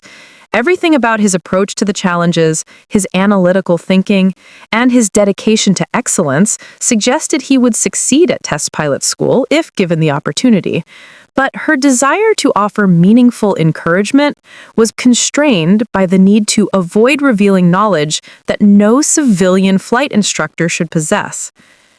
David, you're obviously passionate about flying and committed to excellence. Those qualities matter more than technical background in most competitive programs. The fact that you're even considering test pilot school suggests you have confidence in your abilities that's probably well-founded. Her response was supportive but generic, the kind of encouragement any parent might offer to a young person facing professional challenges. But Chen's pilot instincts detected something more in her tone and word choice, a familiarity with the selection process and program requirements that seemed inconsistent with her claimed background as a fleet aviator who had left military service years earlier. Mrs. Mitchell, you seem to know quite a bit about test pilot school for someone who wasn't involved in the program. Did you ever consider applying yourself, or do you know people who went through the selection process? The question was innocent enough, but it represented exactly the kind of inquiry that Sarah had been dreading. Chen wasn't challenging her cover story directly, but he was probing for information that would either confirm his growing suspicions or force her to elaborate on claims she couldn't support. Sarah realized that her responses were creating inconsistencies that a trained pilot would inevitably notice and investigate further. I knew some people who applied to various advanced programs, she replied, hoping to sound casual while providing an explanation for her apparent knowledge. You hear things through the aviation community about selection criteria and program requirements. It's not really insider information, just the kind of details that get passed around among pilots. Chen nodded, seemingly satisfied with her explanation, but Sarah noticed that his attention remained focused on her in ways that suggested continued skepticism. She was walking an increasingly narrow line between maintaining her cover and arousing suspicions that could lead to uncomfortable questions. The evening that had begun as a pleasant social gathering was becoming a complex exercise in deception that tested every skill she had learned during years of maintaining her false identity. The situation became even more precarious when Staff Sergeant Rodriguez, emboldened by wine and genuine enthusiasm for his subject, decided to test the limits of Sarah's claimed aviation knowledge. His challenge came in the form of a technical question about advanced maneuvering techniques, posed as casual conversation, but clearly designed to assess her expertise. Mrs. Mitchell, since you flew Hornets, maybe you can settle a debate we've been having, Rodriguez said, his tone friendly, but his eyes sharp with professional curiosity.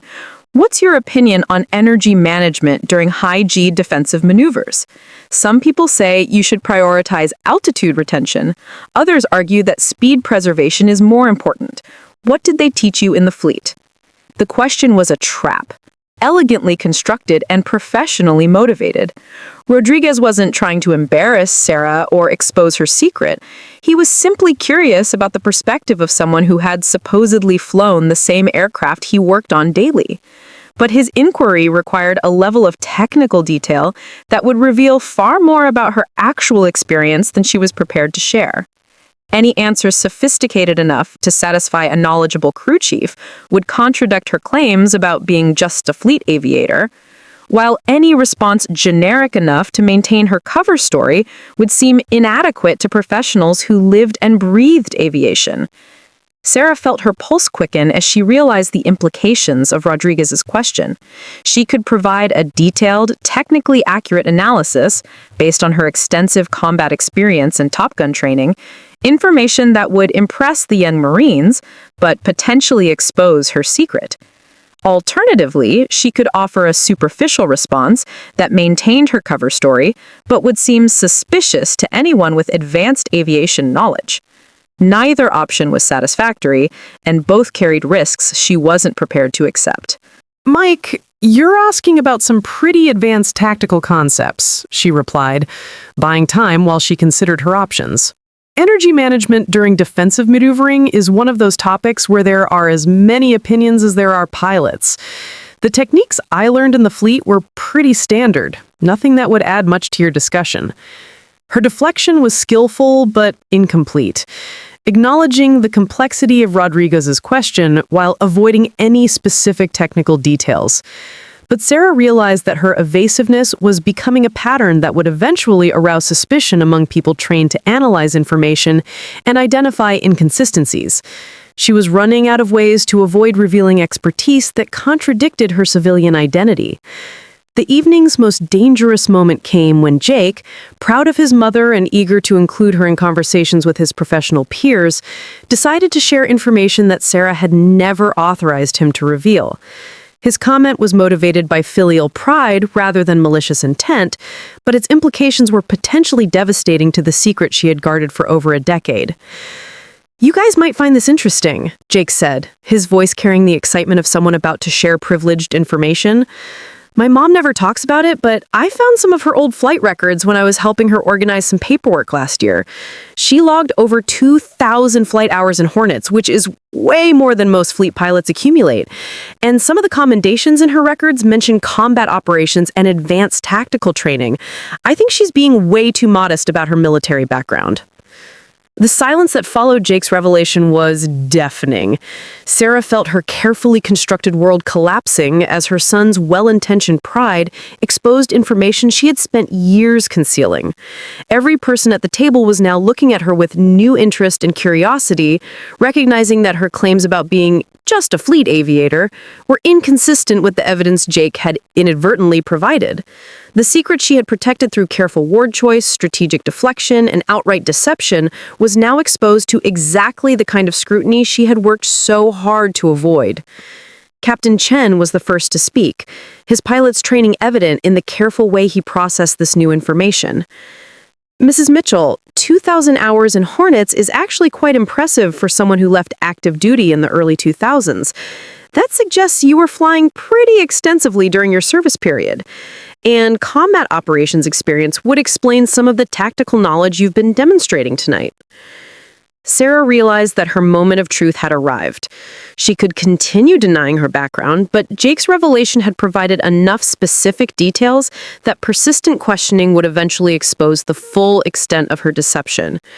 Alternatively, she could acknowledge some portion of her military achievements while still concealing the most significant aspects of her record, her Top Gun graduation and the records that had made her legendary among people like Jake's friends. But as she looked around the table at the young Marines who had been discussing her achievements with such admiration just hours earlier, Sarah realized that the time of partial truths and careful deceptions had passed. These young aviators represented the same dedication, professionalism, and pursuit of excellence that had defined her own military career. They deserved honesty from someone they respected, and perhaps more importantly, she deserved to stop living in denial of achievements that had cost her years of struggle and sacrifice. The decision she was about to make would change everything: her relationship with her son, her marriage, her civilian identity, and her understanding of who she had become versus who she had once been. But as she looked into the expectant faces around her dinner table, Sarah Phoenix Chen began to emerge from the shadow of Sarah Mitchell, suburban mother and part-time flight instructor. The woman who had once been the most accomplished fighter pilot of her generation was about to reclaim an identity she had spent over a decade hiding. Sarah stared at the faces around her dinner table, seeing the curiosity and growing realization in the eyes of Jake's friends as they processed the implications of what her son had just revealed. The silence stretched for what felt like hours, but was probably only seconds. Each moment weighted with the knowledge that her carefully constructed civilian identity was crumbling beyond repair. She could feel her heart pounding, not with the fear she had expected, but with something she hadn't felt in over a decade: the anticipation of a challenge that would test every skill she possessed. "Jake," she said softly, her voice carrying a tone her son had never heard before. The authority and precision of Lieutenant Sarah Phoenix Chen addressing subordinates. "Why don't you go get that box of military memorabilia from the closet upstairs? The one I told you never to open without permission?" Jake's eyes widened as he recognized something fundamental had changed in his mother's demeanor. Gone was the careful diplomacy and measured responses of the civilian flight instructor. In their place was a confidence and directness that suggested layers of experience and capability he had never suspected. Without questioning her instructions, he rose from the table and headed upstairs, leaving Sarah alone with his three friends, who were now watching her with the focused attention of professionals recognizing one of their own. Captain Chen was the first to speak, his voice respectful but direct. "Mrs. Mitchell, I have a feeling we've been having the wrong conversation all evening. Would you mind telling us who you really are?" Sarah looked at each of the young Marines in turn, seeing in their faces the same dedication and hunger for excellence that had driven her own career 20 years earlier. These were serious professionals who had dedicated their lives to protecting American interests and pushing the boundaries of what was possible in military aviation. They deserved the truth, and perhaps more importantly, she deserved to stop hiding from achievements that represented the best of who she had been.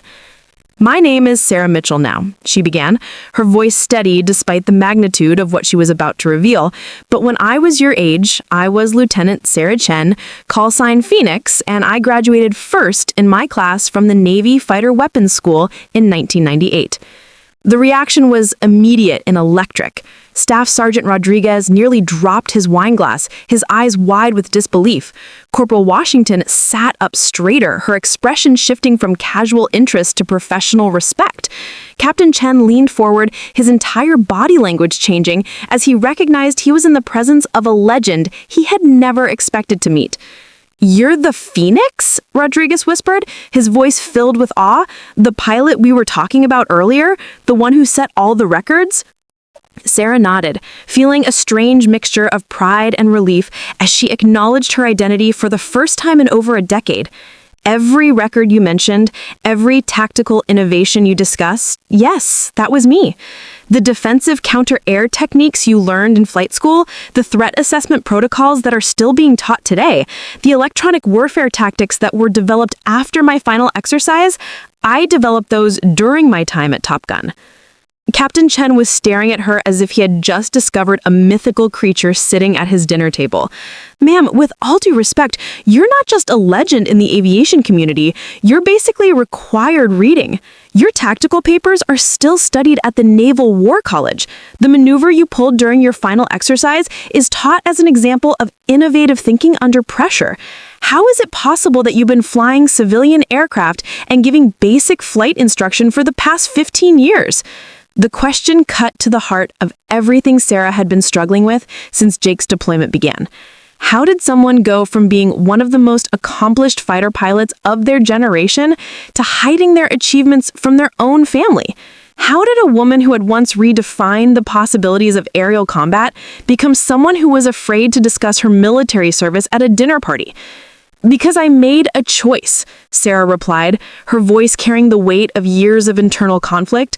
I chose love over duty, family over career, personal happiness over professional achievement, and I've spent 15 years wondering if I made the right decision. Jake's return with the cardboard box interrupted the moment, but his timing was perfect.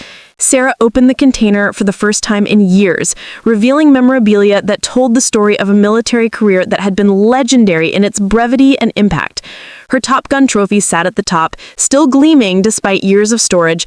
Beneath it were photographs, commendations, flight logs, and technical papers that documented achievements most military aviators could only dream about.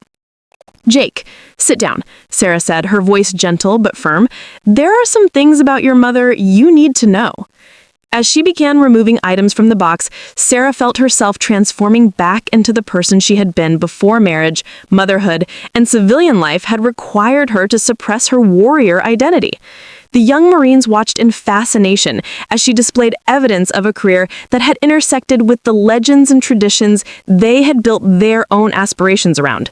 This is my Top Gun flight class photo, she said, holding up a formal group picture that showed her standing among 11 other pilots, the only woman in a sea of confident young men.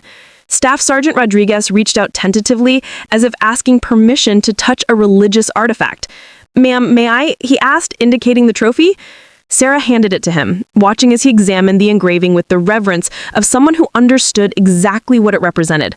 The trophy wasn't just a piece of hardware. It was physical proof of excellence achieved under conditions that had broken stronger people than any of them. The call sign Phoenix came from my ability to recover from situations that should have been fatal, Sarah continued, addressing Jake directly.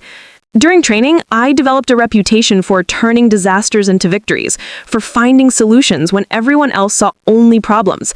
The instructors said I had a talent for resurrection, bringing dead situations back to life through tactical innovation and sheer determination. Captain Chen was studying one of Sarah's combat mission reports, his expression growing more amazed with each page. "Ma'am, according to this documentation, you flew 47 combat missions over Iraq and destroyed 12 enemy positions? Your effectiveness ratings are off the charts. How did someone with this kind of combat record end up completely outside the military community?"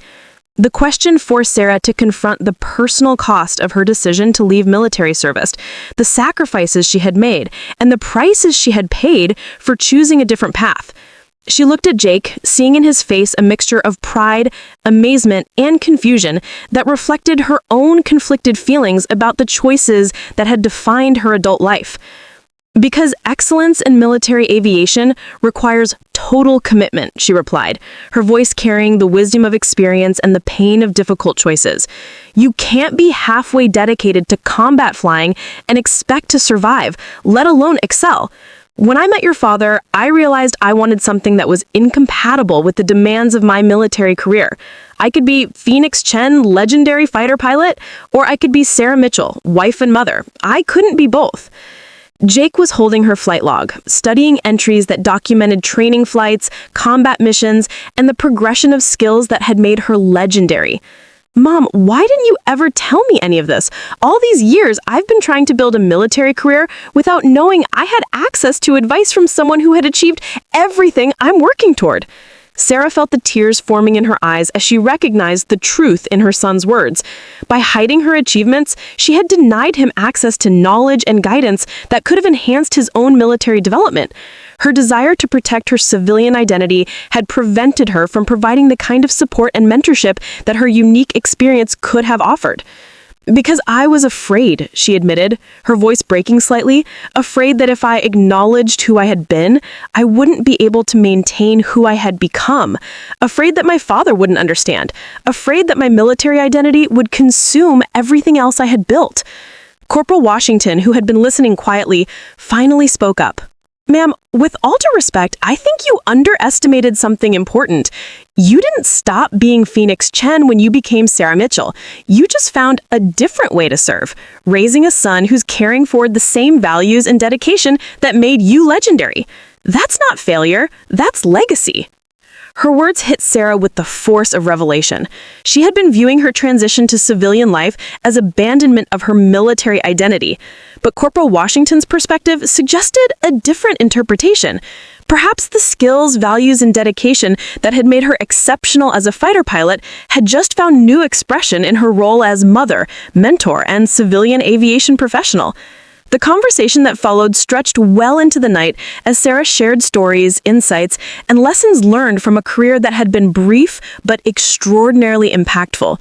Jake's friends peppered her with questions about tactics, training, and the mental challenges of high-performance military aviation. But more importantly, they treated her with the respect and admiration due to someone who had achieved genuine excellence in their chosen profession. For the first time in over a decade, Sarah felt complete, no longer divided between her suppressed military identity and her civilian persona, no longer hiding achievements that represented years of struggle and sacrifice. She was Phoenix Chen and Sarah Mitchell, legendary fighter pilot and devoted mother, warrior and civilian, all integrated into a single identity that honored both her past accomplishments and her current priorities. As the evening finally wound down and Jake's friends prepared to leave, Captain Chen made a request that would test Sarah's newfound willingness to embrace her complete identity. "Ma'am, would you consider coming to speak to our squadron about your experiences? We have a lot of young pilots who could benefit from hearing about tactical innovation and combat effectiveness from someone who actually created the techniques they're learning. Your story could inspire the next generation of naval aviators." Sarah looked at Jake, seeing in his face the pride and encouragement that gave her the courage to step fully back into the world she had abandoned. "Captain Chen, I think it's time for Phoenix to spread her wings again." The weeks following Sarah's revelation transformed her life in ways she hadn't anticipated. Word spread quickly through military aviation circles that the legendary Phoenix Chen had been found, living quietly in suburban Denver while working as a civilian flight instructor. The reaction was immediate and overwhelming. Requests for interviews from military publications, invitations to speak at naval aviation symposiums, and inquiries from active duty pilots seeking mentorship and guidance. Jake became her biggest advocate and supporter, helping her navigate the sudden attention while working to understand how his quiet suburban mother had been hiding such an extraordinary past. Their relationship deepened as Sarah shared stories from her military career, providing context for Jake's own experiences and offering insights that enhanced his understanding of military aviation culture. For the first time, they could communicate as warriors rather than simply as mother and son.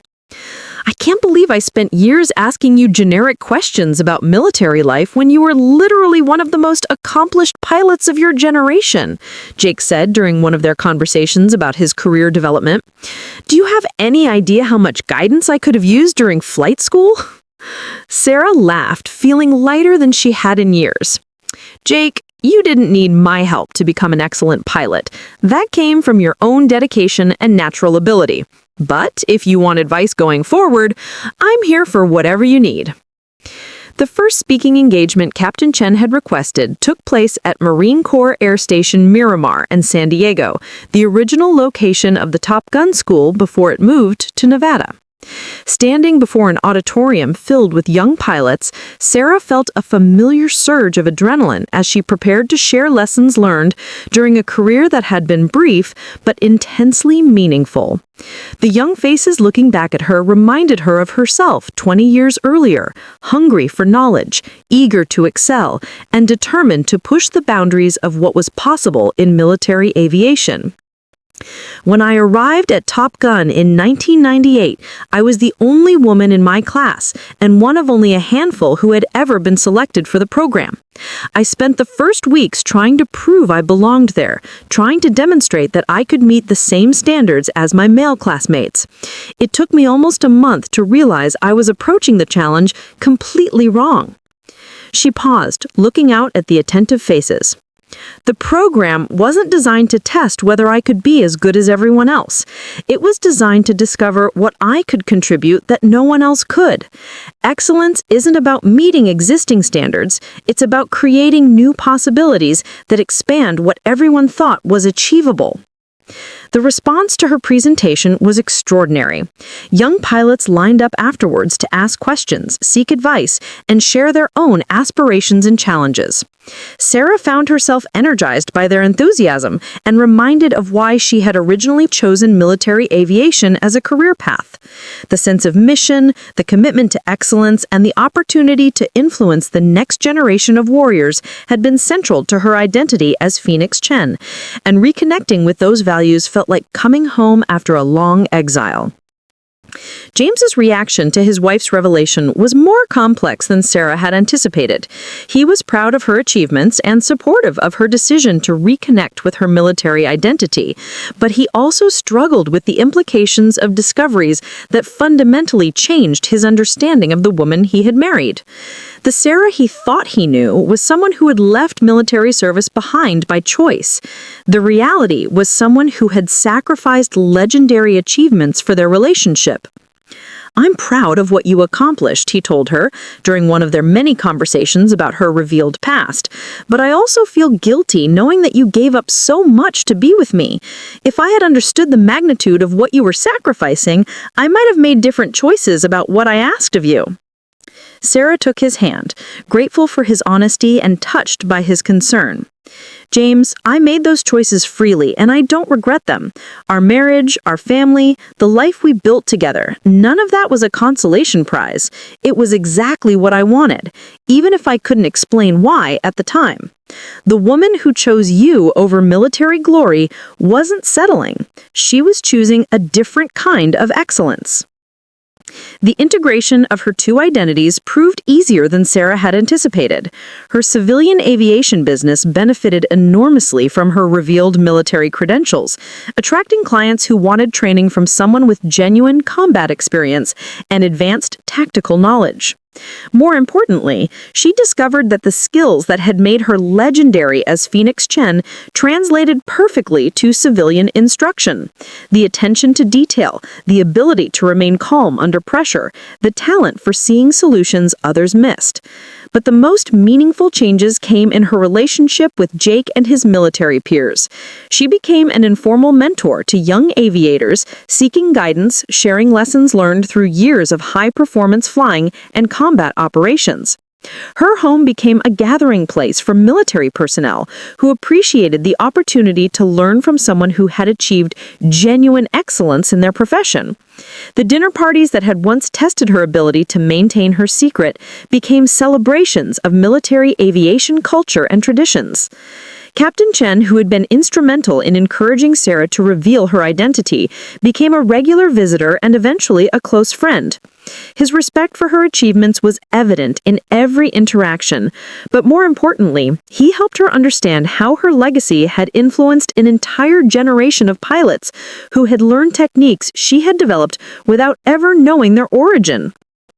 "Ma'am, you have to understand, your innovations didn't just improve how we fly, they changed how we think about flying.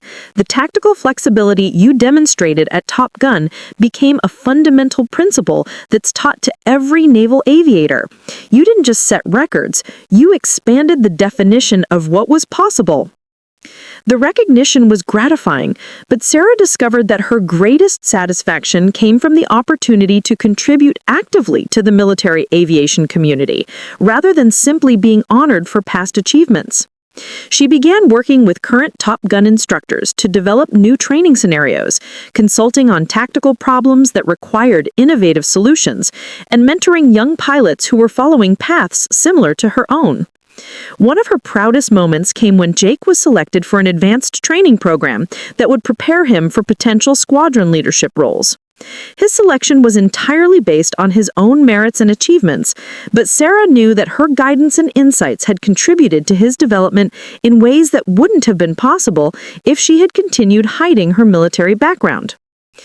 "Mom, I want you to know that having access to your experience and perspective has made me a better pilot and a better Marine, not because of your reputation or achievements, but because of the wisdom you gained through years of dedication and sacrifice.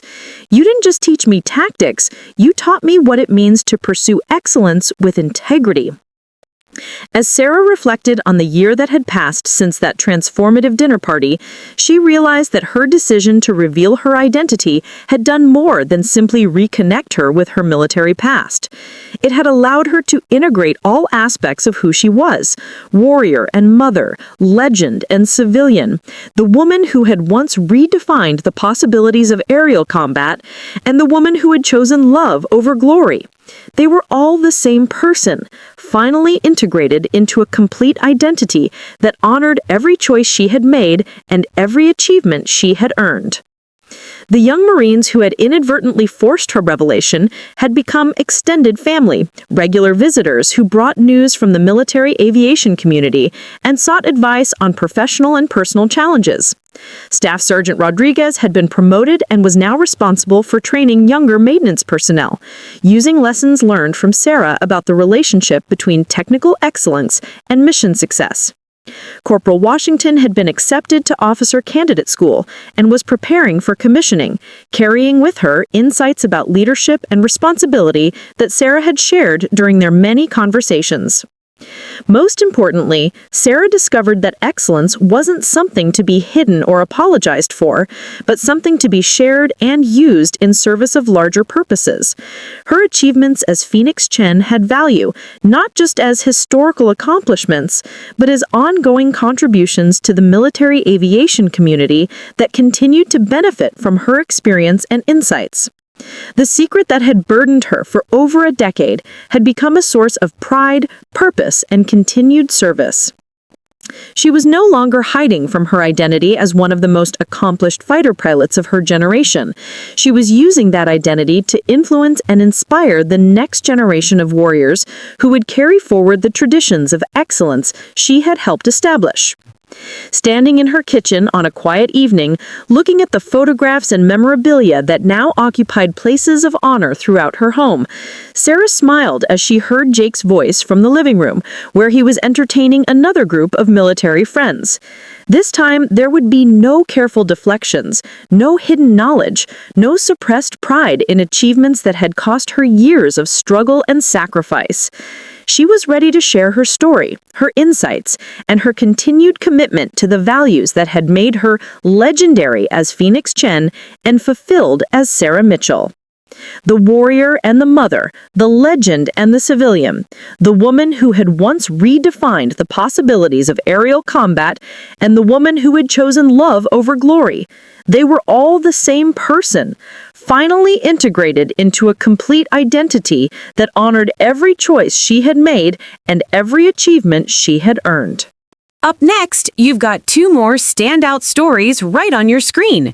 If this one hit the mark, you won't want to pass these up. Just click and check them out.